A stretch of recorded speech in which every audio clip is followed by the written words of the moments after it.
ഇന്ന് ദൈവത്തിൻ്റെ മഹാപ്രവർത്തികൾ, അത്ഭുത പ്രവർത്തികൾ നമുക്ക് അനുഭവിക്കാം. അവിടുത്തെ സ്നേഹവും കരുതലും കാവലും കടാക്ഷവും നമുക്ക് അനുഭവിക്കാം. അതിനായി വിൻസെൻ്റ് ചാർലിമോനെ ഞാൻ ക്ഷണിക്കുകയാണ്. Praise God Jesus.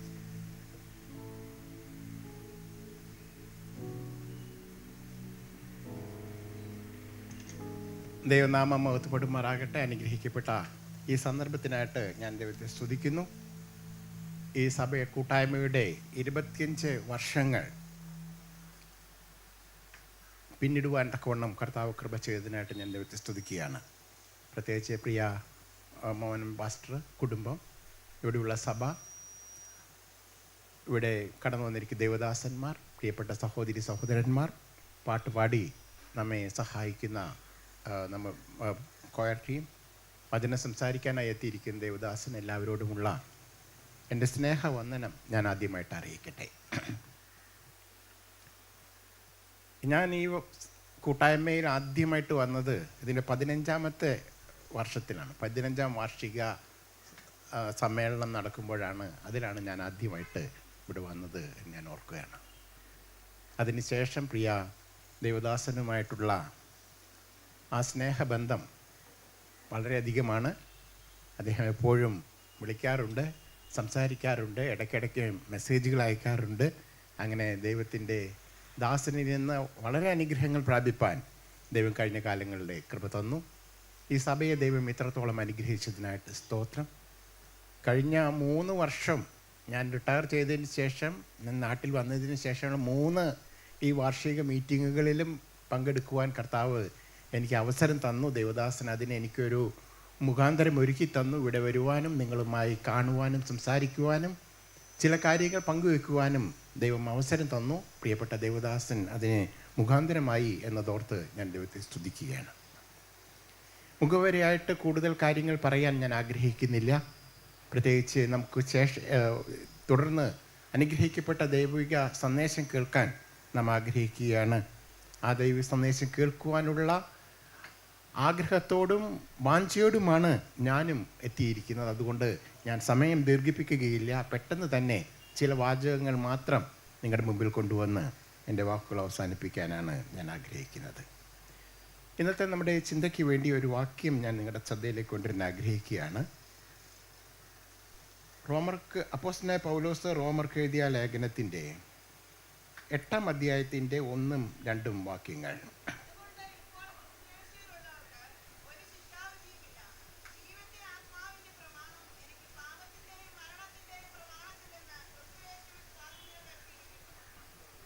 ഇപ്പോൾ ക്രിസ്തുയേശുള്ളവർക്ക് ഒരു ശിക്ഷാവിധിയുമില്ല.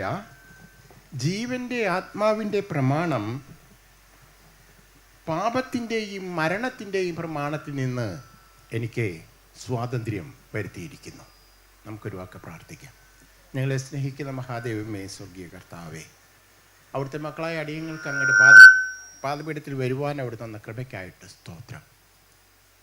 ഇന്ന് പകൽക്കാലം കർത്താവെ, ഞങ്ങൾ അവിടുത്തെ മക്കൾ അവിടുത്തെ പാദപീഠത്തിലിരിക്കുമ്പോൾ അവിടുത്തെ വചനത്തിൽ കൂടെ അവിടെ ഞങ്ങളോട് സംസാരിക്കണമേ എന്ന് പ്രാർത്ഥിക്കുന്നു. വചന കേൾവി ഞങ്ങൾക്കെല്ലാവർക്കും അനുഗ്രഹത്തിന് കാരണമാകുവാൻ അവിടുന്ന് ഇടയാക്കണമേ.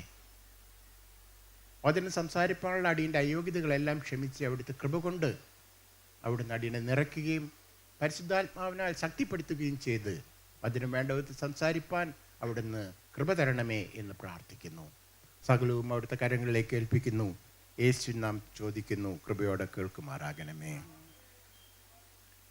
അപ്പോസ്തലൻ ഇവിടെ പറയുകയാണ്, അതുകൊണ്ട് ഇപ്പോൾ ക്രിസ്തുയേശു ഉള്ളവർക്ക് ഒരു ശിക്ഷാവിധിയുമില്ല എന്നാണ് പറയുന്നത്. ഒരു ശിക്ഷാവിധിയുമില്ല.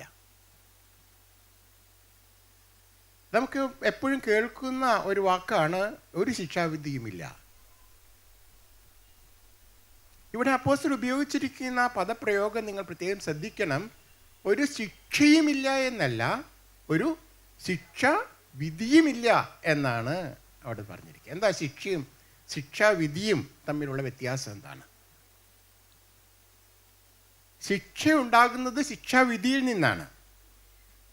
നിങ്ങൾ കോടതിയിൽ പോകുകയാണെങ്കിൽ ആ കോടതിയിലെ ന്യായാധിപൻ കേസെല്ലാം വിസ്തരിച്ചതിന് ശേഷം ഒരാളെ കുറ്റക്കാരനായി കാണും. ആ കുറ്റക്കാരനായി കണ്ടതിന് ശേഷം ആണ് ചോദിക്കുന്നത്, ശിക്ഷയെക്കുറിച്ച് നിങ്ങൾക്ക് എന്താ പറയാനുള്ളത്? അതിനുശേഷമാണ് ശിക്ഷാ വിധി ഉണ്ടാകുന്നത്. യേശു കർത്താവിൽ കൂടെ നമുക്ക് ശിക്ഷയിൽ നിന്നുള്ളൊരു മോചനം മാത്രമല്ല കർത്താവ് തന്നത്, ശിക്ഷാവിധിയിൽ നിന്നുള്ള മോചനമാണ് കർത്താവ് തന്നിരിക്കുന്നത്. ഈ കാര്യം ഒന്നും കൂടി വ്യക്തമാകണമെങ്കിൽ ഈ അടുത്ത കാലത്ത് രണ്ട് മൂന്ന് വർഷങ്ങൾക്ക് മുമ്പായിരിക്കും തോന്നുന്നു, നമ്മുടെ ഒരു രാഷ്ട്രീയ നേതാവിനെ, നമ്മുടെ രാഷ്ട്രത്തിലെ ഒരു വലിയ നേതാവിനെ കോടതി ശിക്ഷിച്ചു. അദ്ദേഹം പാർലമെൻറ്റ് മെമ്പറായിരുന്നു. കോടതി അദ്ദേഹത്തെ ശിക്ഷിച്ചതുകൊണ്ട്, ആ ശിക്ഷാവിധി ഉള്ളത് കൊണ്ട് അദ്ദേഹത്തിൻ്റെ പാർലമെൻറ്റിലെ അംഗത്വം നഷ്ടപ്പെടും. അദ്ദേഹം അപ്പീൽ കൊടുത്തു.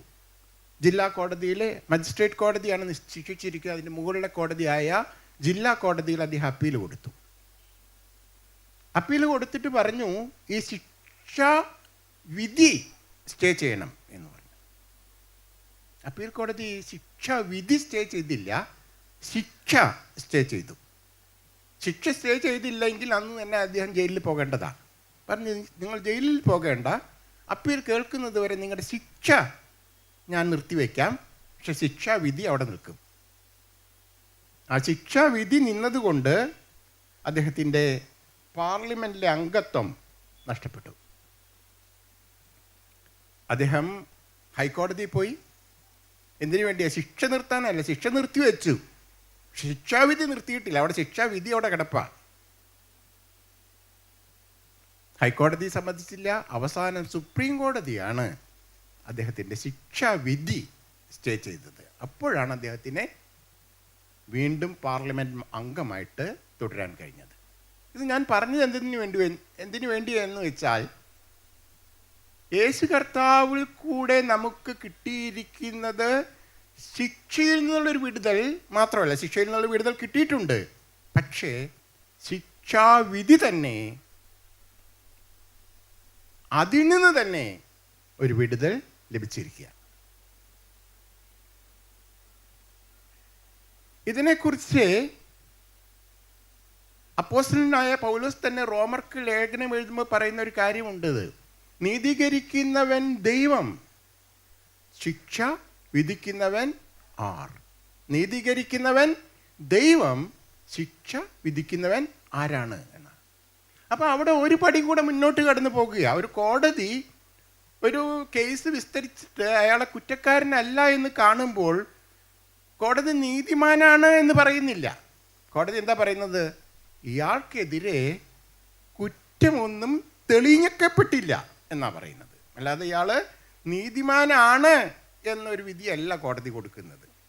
പക്ഷേ നമ്മുടെ കർത്താവിൽ കൂടെ നമുക്ക് ലഭിക്കുന്നത് ദൈവത്തിൻ്റെ കോടതിയിൽ നിന്ന് ശിക്ഷിക്കപ്പെടേണ്ട, നിത്യ നരകം അനുഭവിക്കേണ്ട നമുക്ക് ആ ശിക്ഷയിൽ നിന്ന് വിടുതൽ കിട്ടിയെന്ന് മാത്രമല്ല, ശിക്ഷാവിധിയിൽ നിന്ന് മാറ്റിയെന്ന് മാത്രമല്ല, ദൈവം നമ്മെ നീതിമാനാണ് എന്ന് പ്രഖ്യാപിക്കുകയാണ് ചെയ്യുന്നത്. ഞാനിവിടെ ആദ്യം വന്ന സമയത്ത് ഞാൻ പറഞ്ഞ ഒരു ഉദാഹരണമുണ്ട്. എനിക്കെപ്പോഴും ദൈവസന്നിധിയെക്കുറിച്ചൊക്കെ ഓർക്കുമ്പോൾ ഒരു വലിയ കോടതി മുറിയാണ് എന്ന് പലപ്പോഴും തോന്നാറുണ്ട്. പക്ഷേ ഞാൻ അവിടെ കുറേ കാലം ഇരുന്നത് കൊണ്ടായിരിക്കാം. ഒരു കോടതി മുറിയിൽ, ഒരു ക്രിമിനൽ കോടതിയിലേക്ക് നിങ്ങൾ പോയാൽ നിങ്ങൾക്ക് അവിടെ കാണാൻ കഴിയുക ഒരു ജഡ്ജ് തീർച്ചയായിട്ടും ഉണ്ടാകും. അദ്ദേഹം ആ ഒരു ഉയർന്ന സീറ്റിലെ മറ്റുള്ളവരെക്കാളെല്ലാം ഉയർന്ന ഇരിപ്പിടം അദ്ദേഹത്തിന് കൊടുത്തിട്ടുണ്ട്. അവിടെ അദ്ദേഹം ഇരിക്കുന്നുണ്ടാകും. അതിന് മുൻപിൽ ഇങ്ങനെ കുറേ കസേരകളും ബെഞ്ചുകളൊക്കെ ഉണ്ടാകും. ആ കസേരകളിലെല്ലാം വക്കീലന്മാരാണ് ഇരിക്കുക, ഓരോ വക്കീലന്മാരെ. അതിൻ്റെ പിറകിലെ ഒരു കൂടുണ്ടാക്കി വെച്ചിട്ടുണ്ടാകുക. അവിടെയാണ് പോലീസുകാരെ ഈ പ്രതികളെ കൊണ്ടുവന്ന് നിർത്തുന്നത്. അവിടെയാണ് പോലീസുകാർ പ്രതികളെ കൊണ്ടുവന്ന് നിർത്തുക. നമ്മുടെ വചനത്തിലെ യോഹന്നാൻ അപ്പോസ്തലൻ പറയുന്നുണ്ട്, യേശു കർത്താവ് നിങ്ങൾക്ക് ഒരു മധ്യസ്ഥനാണ് എന്നാ പറയുന്നത്. യേശു കർത്താവ് നമുക്കൊരു മധ്യസ്ഥനാണ്. ആ മധ്യസ്ഥൻ എന്നുള്ളതിന് പകരമായിട്ട് അവിടെ ഉപയോഗിച്ചിരിക്കുന്നത് അഡ്വക്കേറ്റ് എന്നുള്ള വാക്കാണ്. ഒരു വക്കീലാണ് എന്നാണ് യഥാർത്ഥത്തിലുള്ള തർജ്ജമ. യേശു കർത്താവ് നമ്മുടെ ഒരു വക്കീലാണ്. എന്താ അതിൻ്റെ അർത്ഥമെന്ന് നിങ്ങൾക്ക് മനസ്സിലാകണമെങ്കിൽ, ദൈവത്തിൻ്റെ സന്നിധാനം ഒരു കോടതിയാണെന്ന് വിചാരിക്കൂ. ആ കോടതിയുടെ മുമ്പിൽ നിൽക്കുന്നവരാണ് നമ്മളെല്ലാവരും. അപ്പോൾ നമുക്കെതിരെ കുറ്റങ്ങൾ ആരോപിക്കുന്ന ഒരുവനുണ്ട്. അവനെക്കുറിച്ച് പറയുന്നത് ദൂഷകൻ എന്നാണ് പറയുന്നത്, അല്ലേ? നമുക്കറിയാം. നമുക്കെതിരെയുള്ള ഓരോ കുറ്റങ്ങളും ദൈവസന്നിധിയിൽ അവതരിപ്പിക്കുക എന്നുള്ളതാണ് അവൻ്റെ പരിപാടി. അപ്പം ഞാനിവിടെ നിന്ന് നമുക്കത് തിരുവചനത്തിൽ കാണാൻ കഴിയും. മഹാപുരോഹിതനായ യോശുവ ശുശ്രൂഷ ചെയ്തുകൊണ്ടിരിക്കുക ദേവാലയത്തിൽ. സാത്താൻ ദൈവത്തിൻ്റെ സന്നിധിയിൽ ചെന്ന് പറഞ്ഞു, എന്താണ്? അവൻ്റെ വസ്ത്രം മുഷിഞ്ഞ വസ്ത്രമാണ്. എന്തെങ്കിലും കുറ്റം കണ്ടെത്തിയിട്ട് ദൈവസന്നിധിയിൽ ഉണർത്തിക്കുന്ന. ഇപ്പം ഞാനിവിടെ നിന്ന് സംസാരിക്കുമ്പോൾ എനിക്കെതിരെയുള്ള അനേകം ദൂഷണങ്ങൾ പറയാൻ സാത്താനുണ്ടാകും. പക്ഷെ അതിൽ കുറേയൊക്കെ ശരിയായിരിക്കാം. ഞാൻ വേണ്ട വിധത്തിൽ പ്രാർത്ഥിക്കുന്നവനല്ല, വേണ്ട വിധത്തിൽ വചനം പഠിക്കുന്നവനല്ല, വേണ്ടത്ര ഒരുക്കമുള്ളവനല്ല, പെട്ടെന്ന് കോപിക്കുന്നവനാണ്. അങ്ങനെ 100 കുറ്റങ്ങൾ എനിക്കെതിരെയുണ്ട്. അതെല്ലാം ദൈവസന്നിധിയിൽ ഉണർത്തിക്കുകയും ദൈവത്തിൻ്റെ കോപം എനിക്ക് നേരെ ജ്വലിക്കട്ടെ എന്നാഗ്രഹിക്കുകയും ചെയ്യുന്നവനാണ് സാത്താൻ. അപ്പം ഞാൻ പറഞ്ഞില്ല, ഇങ്ങനെ വക്കീൽമാർ ഇരിക്കുന്നുണ്ടാകും. അവിടെ സാത്താൻ എനിക്കെതിരെ കുറ്റം പറയുന്നവനാണ്. പക്ഷെ എനിക്ക് വേണ്ടി ഒരു വക്കീലുണ്ട്. ആ വക്കീൽ യേശുവാണ്. യേശു എനിക്ക് വേണ്ടി ഒരു വക്കീലാണ്. ദൈവത്തിൻ്റെ വലത്ത് ഭാഗത്ത് യേശു എനിക്ക് വേണ്ടി നിൽക്കുന്നുണ്ട്. കഴിഞ്ഞ തവണത്തെ നമ്മുടെ ഈ മീറ്റിംഗ് ശ്രദ്ധിച്ചവർ ആരൊക്കെ ഉണ്ടെന്ന് എനിക്കറിയില്ല. പലരും കഴിഞ്ഞ തവണയും പങ്കെടുത്തിട്ടുണ്ടാകുമെന്ന് ചിന്തിക്കുകയാണ്. അന്ന് പാസ്റ്റർ അനിൽ കൊടിത്തോട്ടമാണ് നമ്മളോട് സംസാരിച്ചത്, മുഖ്യമായ ചിന്താവിഷയം അവതരിപ്പിച്ച് സംസാരിച്ചത്. അദ്ദേഹം സംസാരിക്കുമ്പോൾ പറഞ്ഞൊരു കാര്യം നിങ്ങൾക്കറിയുമോ? യഹൂദ ന്യായാധിപ സംഘത്തെക്കുറിച്ചിട്ട് അദ്ദേഹം പറഞ്ഞു. യേശുവിൻ്റെ കാലത്തെല്ലാം സ്തേഫാനോസിൻ്റെ കല്ലെറിഞ്ഞ് കൊന്ന ആ കാലത്തെക്കുറിച്ചാണ് അദ്ദേഹം സൂചിപ്പിച്ചത്. അവിടെ ന്യായാധിപനായിട്ട് മഹാപുരോഹിതനാണ് ഇരിക്കുന്നത്. അദ്ദേഹത്തിൻ്റെ 2 വശത്തും 35 വീതം പരീശന്മാർ, ശാസ്ത്രിമാരുണ്ടാകും. പരീശന്മാരാകണമെന്നില്ല, ശാസ്ത്രിമാർ, നിയമപരിജ്ഞാനമുള്ള ആളുകൾ 2 സൈഡിൽ 35 പേരുണ്ട് വീതമുണ്ടാകും. അതിൽ ഇടതുവശത്ത് ഇരിക്കുന്ന ആളുകളുടെ ചുമതല ഈ കൊണ്ടുവന്ന് നിർത്തിയിരിക്കുന്ന പ്രതിയെക്കുറിച്ച്, ഇത് ഞാൻ പറഞ്ഞതല്ല, പാസ്റ്റർ കൊടിത്തോട്ടം പറഞ്ഞാൽ, നിങ്ങൾ ഓർക്കാൻ വേണ്ടി ഞാൻ ഒന്നുകൂടി പറയുന്നെന്ന് മാത്രമേ ഉള്ളൂ. 35 പേര് ഇയാൾക്കെതിരെയുള്ള ആരോപണങ്ങൾ പറയുന്ന ആൾക്കാരാണ്. അവർ ഇടതുവശത്തായിരിക്കുക മഹാപുരോഹിതൻ്റെ.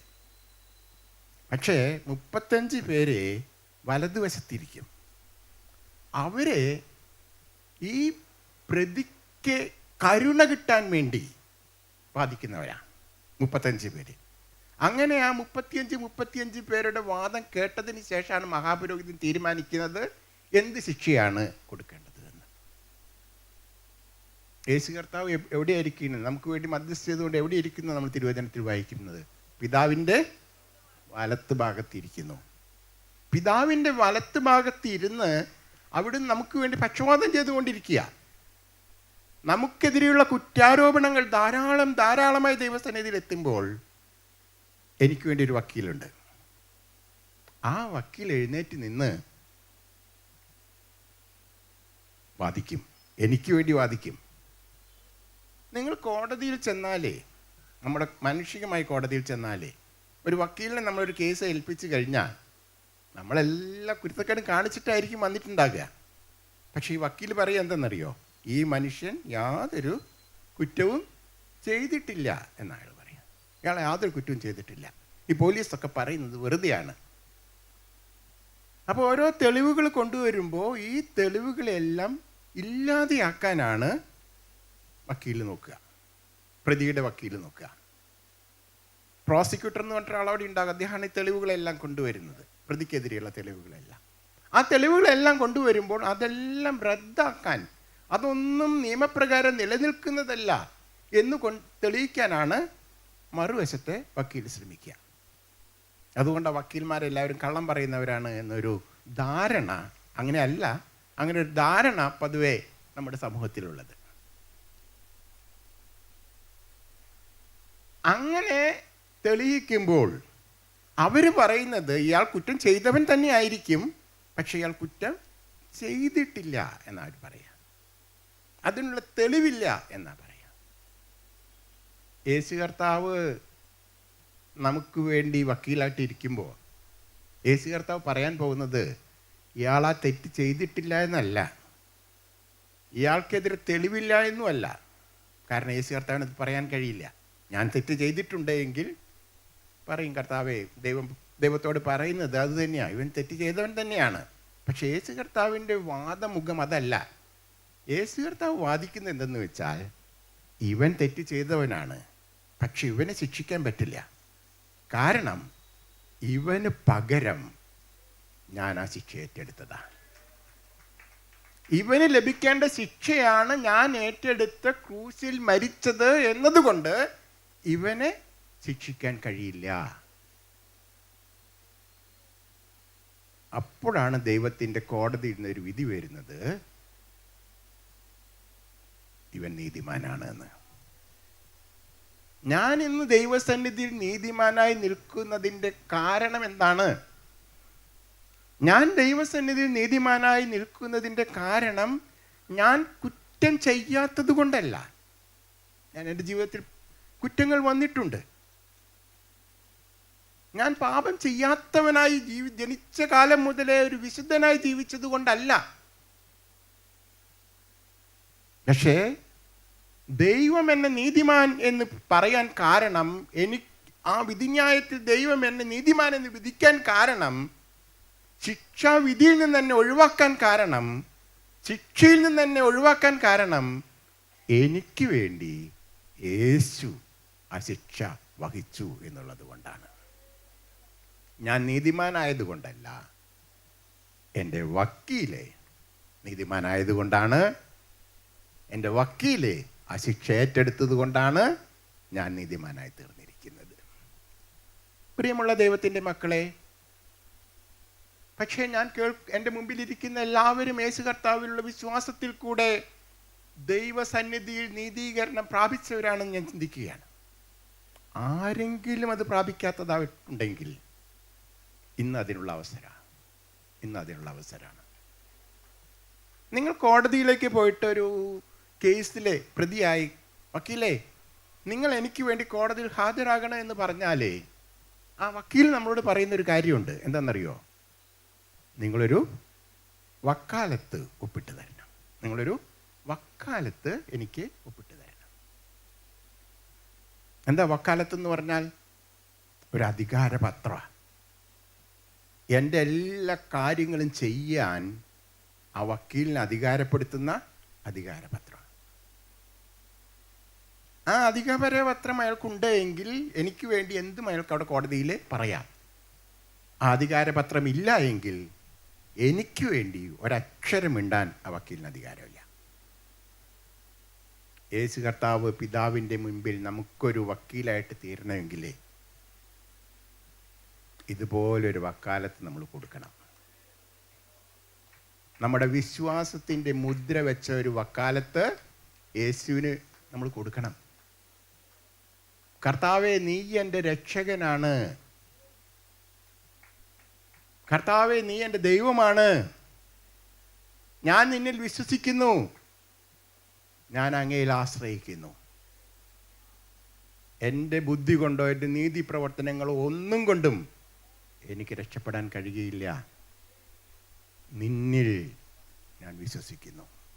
ആ വിശ്വാസത്തിൻ്റെ മുദ്ര ചാർത്തിയ ഒരു വക്കാലത്ത് നമ്മൾ യേശുവിനെ ഏൽപ്പിക്കുമ്പോഴാണ് യേശു നമ്മുടെ വക്കീലായിട്ട് നിൽക്കുകയുള്ളൂ.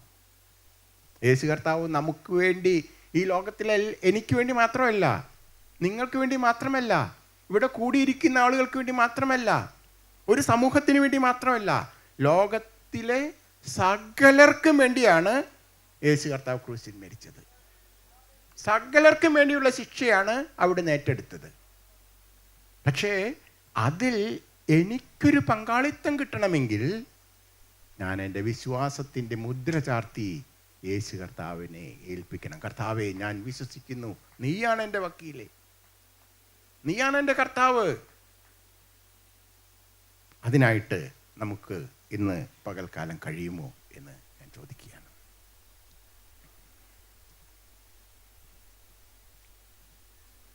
ഇത് ഞാൻ പറയുമ്പോൾ ഒക്കെ ഇതിൻ്റെ കൂടെ ഞാൻ പറയേണ്ട ഒരു കാര്യമുണ്ട്. അത് പറഞ്ഞില്ല എങ്കിൽ ഞാൻ നിങ്ങളോട് കാണിക്കുന്ന ഏറ്റവും വലിയ അനീതിയായിരിക്കും എന്നുള്ളത് കൊണ്ട് യേശു കർത്താവ് ഒരു വക്കീലാണ് എന്ന് പറയുമ്പോൾ തന്നെ എനിക്ക് പറയേണ്ട മറ്റൊരു കാര്യം കൂടി ഉണ്ട്. യേശു കർത്താവ് ഒരു വക്കീൽ മാത്രമല്ല, അവിടുന്ന് ഒരു ന്യായകർത്താവായിട്ട് വരുന്നവനാണ്. ഇന്ന് അവിടുന്ന് നമുക്ക് വേണ്ടി വാദിക്കുന്ന ഒരു വക്കീലാണ്. പക്ഷേ നമ്മളെല്ലാവരും അവൻ്റെ സിംഹാസനത്തിൻ്റെ മുമ്പാകെ, ന്യായാസനത്തിൻ്റെ മുമ്പാകെ നിൽക്കണം എന്നാ തിരുവചനം പറഞ്ഞത്. അവനൊരു ന്യായാധിപൻ കൂടിയാണ്. ഇന്ന് അവിടുന്ന് ഒരു വക്കീലായിട്ടിരിക്കുന്നു, പക്ഷെ അവനൊരു ന്യായാധിപനായിട്ട് ഏറ്റവും പെട്ടെന്ന് തിരികെ വരുന്ന, ഭൂമിയിലേക്ക് വരുന്ന ഒരു കർത്താവാണ് നമ്മുടെ കർത്താവ്. അവിടുന്ന് ന്യായാധിപനായിട്ട് വരുന്ന സമയത്ത്, കർത്താവേ, നീ എനിക്ക് വേണ്ടി എന്നെ നീതീകരിക്കണമേ, എൻ്റെ പാപത്തിന് വേണ്ടി അങ്ങാണ് മരിച്ചതെന്നൊന്നും പോയി പറഞ്ഞിട്ട് യാതൊരു കാര്യവും ഉണ്ടാവില്ല. ഇന്നാണ് അതിനുള്ള സമയം. ഇത് പറയുമ്പോൾ ഞാൻ എൻ്റെ ഒരു കാര്യം ഓർക്കുകയാണ്. ഞാൻ ജഡ്ജായിട്ട് സെലക്ട് ചെയ്യപ്പെടുന്നതിന് മുമ്പ് പാലക്കാട് ഒരു വക്കീലായിരുന്നു. അന്ന് കോടതിയിൽ പോയി വക്കീലൊക്കെ ആയിട്ട് നടന്നുകൊണ്ടിരിക്കുന്ന കാലത്ത് ഒരു അമ്മയും അവരുടെ മകളും, അവർ രണ്ടുപേരെയും പോലീസ് അറസ്റ്റ് ചെയ്തു. കാരണം അവരുടെ ഭർത്താവിനെയും മകളുടെ ഭർത്താവിനെ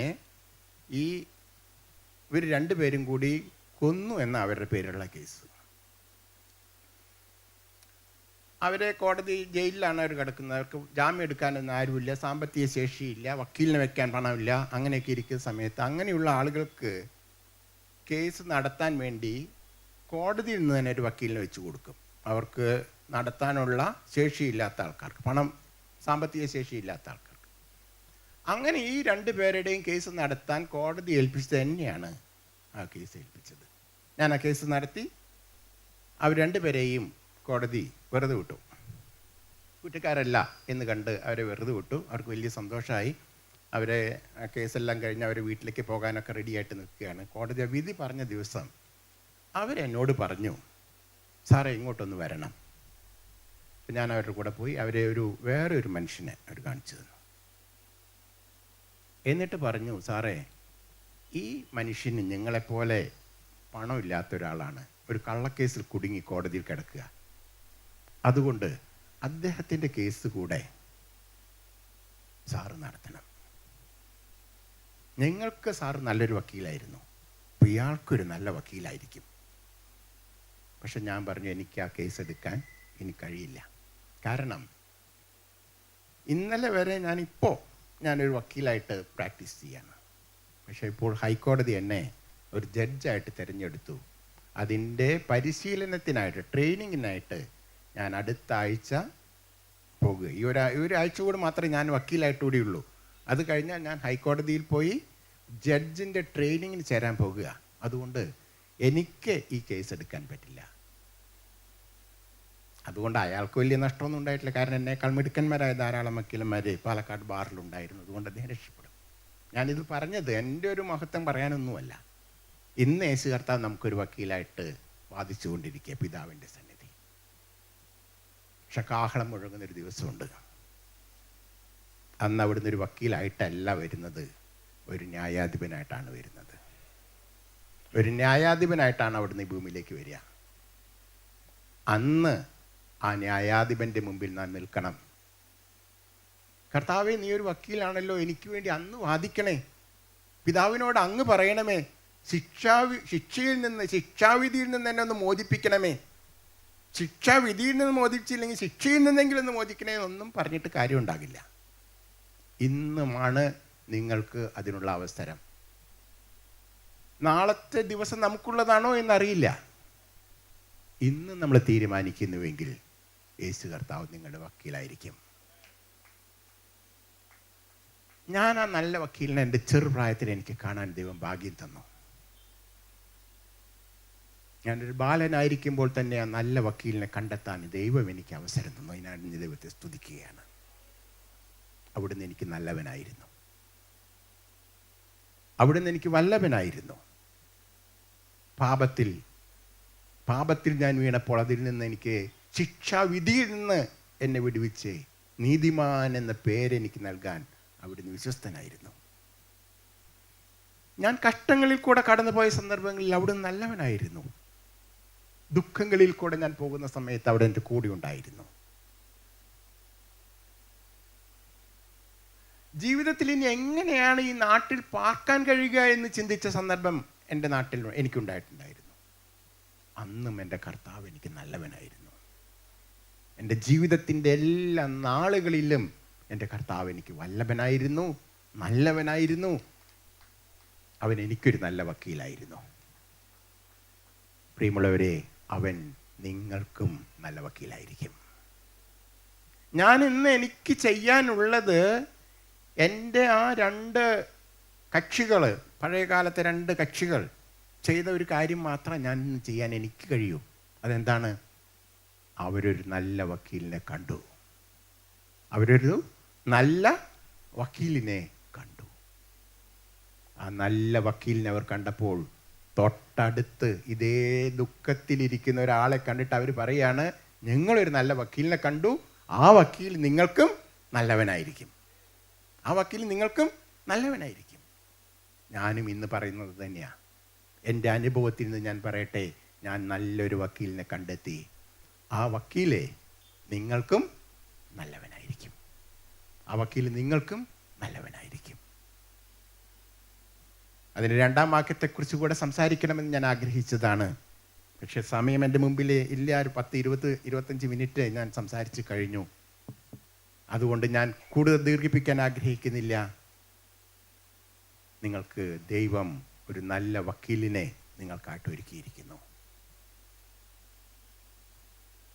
ഭൂമിയിൽ നമുക്ക് വേണ്ടി അവതരിച്ച് സ്വർഗത്തിലെ എല്ലാ ഉന്നതികളെയും വെടിഞ്ഞ് ദൈവത്തോടുള്ള സമത്വം മുറുകെ പിടിക്കണമെന്ന് ആഗ്രഹിക്കാതെ മനുഷ്യനായിട്ട്, ദാസനായിട്ട്, ക്രൂശിലെ മരണത്തോളം നമുക്ക് വേണ്ടി ഏൽപ്പിച്ചു തന്ന ഒരു നല്ല വക്കീലെ, ആ വക്കീലിനെ കണ്ടെത്താൻ ആർക്കെങ്കിലും കഴിഞ്ഞിട്ടില്ല എങ്കിൽ ഇന്ന് അതിനുള്ള അവസരമായിട്ട് നിങ്ങൾ ഉപയോഗിക്കുക. അവൻ എനിക്ക് നല്ലൊരു വക്കീലായിരുന്നു, അവൻ നിങ്ങൾക്കും ഒരു നല്ല വക്കീലായിരിക്കും. ഒരു മുന്നറിയിപ്പ് കൂടെ ഞാൻ പറയട്ടെ. അവൻ ഇന്നൊരു വക്കീലാണ്, നാളെ അവൻ ന്യായാധിപനായിരിക്കും. നാം എല്ലാവരും അവൻ്റെ ന്യായാസനത്തിൻ്റെ മുമ്പാകെ നിൽക്കേണ്ടി വരും. അവൻ്റെ ന്യായാസനത്തിൻ്റെ മുമ്പാകെ നിൽക്കുമ്പോൾ ആ ദിവസത്തെ നേരിടാൻ നമുക്ക് കഴിയണമെങ്കിൽ ഇന്ന് അവൻ നമ്മുടെ ഒരു വക്കീലായിരിക്കണം. അതിനായിട്ട് ദൈവം നിങ്ങൾക്ക് എല്ലാവർക്കും അവസരം നൽകട്ടെ എന്ന് പ്രാർത്ഥിച്ചുകൊണ്ട് ഞാൻ എൻ്റെ വാക്കുകൾ അവസാനിപ്പിക്കുന്നു. ദൈവം നമ്മെ അനുഗ്രഹിക്കുമാറാകട്ടെ.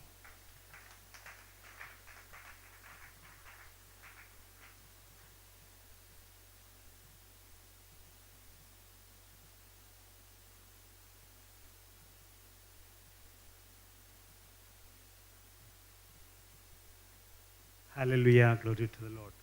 നമുക്ക് നല്ല ഒരു അപ്പിറ്റൈസർ ലഭിച്ചു. അവൻ സ്വത്രം പ്രാരംഭമായിട്ട് ഗ്ലോറി ടു ദി ലോർഡ്. നമുക്ക് എല്ലാവർക്കും വലിയൊരു മെയിൻ കോഴ്സ് ഭക്ഷണം കഴിക്കാൻ പോവുകയാണ് നമ്മൾ.